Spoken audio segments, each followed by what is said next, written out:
تم لازماً پیروی کرو گے ان کی، ان کے طور طریقوں کی کہ جو تم سے پہلے تھے، حتیٰ کہ اگر وہ گوہ کے بل میں گھسے تھے تم بھی گھسو گے، اور اگر ان میں سے کوئی شقی ایسا اٹھا تھا کہ اس نے اپنی ماں سے زنا کیا تو تم میں بھی کوئی بدبخت ضرور ایسا اٹھے گا جو اپنی والدہ سے زنا کرے گا۔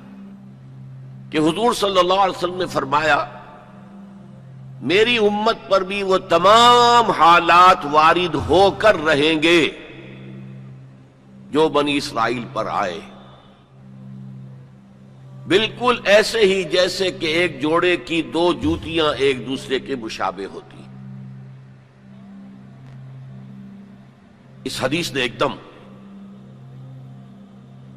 میرے لیے امت مسلمہ کے ماضی حال اور مستقبل کو سمجھنا ممکن بنا دیا، اور اس سمندر کو کوزے میں بند کرنے کا امکان مجھے نظر آیا کہ نبی اکرم صلی اللہ علیہ وسلم نے دو اعتبارات سے مشابہت کا ذکر کیا ہے۔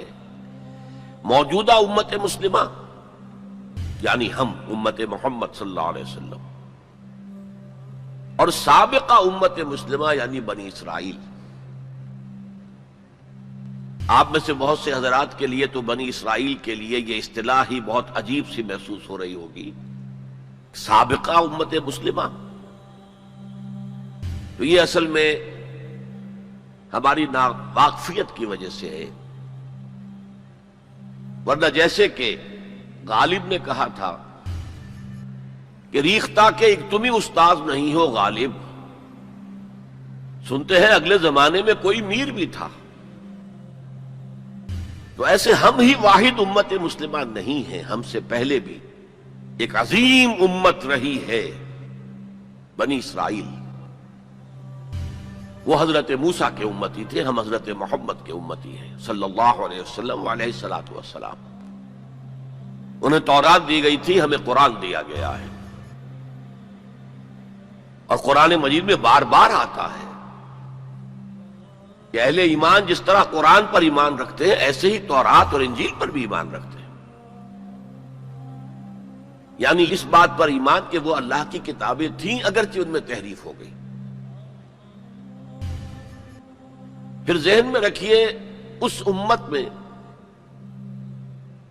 3 کتابیں نازل ہوئی ہیں، تورات، زبور اور انجیل۔ اس کے علاوہ بہت سے نبیوں کے صحیفے، اولڈ ٹیسٹمنٹ جو ہے عہد نامہ قدیم، کتنے انبیاء کے صحیفے اس میں شامل ہیں۔ یہ بھی نوٹ کیجئے کہ یہ وہ امت ہے جس کے لیے قرآن میں 4 مرتبہ آیا ہے کہ ہم نے انہیں تمام جہان والوں پر فضیلت دی تھی۔ 2 مرتبہ تو صرف سورہ بقرہ میں ہی انہی الفاظ میں آیت وارد ہوئی ہے، 6 رکوع کے شروع میں اور 15ویں رکوع کے شروع میں، یا بنی اسرائیل اذکروا نعمتی التی انعمت علیکم وانی فضلتکم علی العالمین۔ اے بنی اسرائیل یاد کرو میرے انعام و اکرام و احسان کو جو میں نے تم پر کیا، اور میں نے تمہیں تمام جہان والوں پر فضیلت دی۔ پھر جب سے یہ ایک امت کی شکل میں آئے، اس سے پہلے وہ ایک قوم تھے بنی اسرائیل، 12 قبیلے جو حضرت یعقوب علیہ السلام کے 12 بیٹوں سے چلے، قوم تھے وہ، امت نہیں تھے۔ امت تب بنے ہیں جب حضرت موسیٰ علیہ السلام کو تورات دی گئی۔ اس وقت سے لے کر 1400 برس ایسے گزرے ہیں اس امت میں کہ کوئی ایک لمحہ بھی نہیں تھا کہ کوئی نبی موجود نہ ہو۔ یہ جو چین ہے مسلسل انبیاء کی، آغاز بھی 2 رسولوں سے ہوا، موسیٰ اور ہارون علیہم السلام، اختتام بھی 2 پر ہوا، عیسیٰ اور یحییٰ علیہم السلام، اور دونوں کے درمیان سمجھئے کہ ڈور بندھی ہوئی ہے کہ اس میں کہیں کوئی رکھنا نہیں۔ بخاری شریف میں روایت ہے حضور کی صلی اللہ علیہ وسلم، کانت بنو اسرائیل تسوسہم الانبیاء کلما ہلک نبی خلفہ نبی۔ بنی اسرائیل کی سیاست، ان کے انتظامی معاملات انبیاء کے ہاتھ میں ہوتے تھے، جیسے ہی کوئی نبی فوت ہوتا تھا کوئی اور نبی اس کا خلیفہ بن جاتا تھا، جیسے حضرت داؤد، حضرت سلیمان۔ یہ دو مثالیں تو ہر انسان کو معلوم ہیں۔ بہرحال اس امت اور موجودہ امت مسلمہ امت محمد صلی اللہ علیہ وسلم میں مشابہتیں دو اعتبارات سے بیان کی گئی۔ ایک اس اعتبار سے مسلمانوں تم میں بھی وہ ساری گمراہیاں پیدا ہوں گی جو سابقہ امت میں پیدا ہوئی۔ لَتَتَّبِعُنَّ سُنَنَ مَنْ كَانَ قَبْلَكُمْ، تم لازماً پیروی کرو گے ان کے طور طریقوں کی کہ جو تم سے پہلے تھے، حتیٰ کہ اگر وہ گوہ کے بل میں گھسے تھے تم بھی گھسو گے، اور اگر ان میں سے کوئی شقی ایسا اٹھا تھا کہ اس نے اپنی ماں سے زنا کیا تو تم میں بھی کوئی بدبخت ضرور ایسا اٹھے گا جو اپنی والدہ سے زنا کرے گا۔ تو یہ تو ہے گمراہیوں کا معاملہ، امت کے اندر پیدا ہونے والی اعتقادی اور عملی گمراہیاں۔ چنانچہ اس کے ضمن میں جو 10 رکوعوں پر مشتمل فرد جرم عائد کی گئی ہے بنی اسرائیل پر سورہ بقرہ میں، 5ویں رکوع سے شروع ہوتی ہے بات اور 15ویں رکوع کے آغاز تک چلتی ہے۔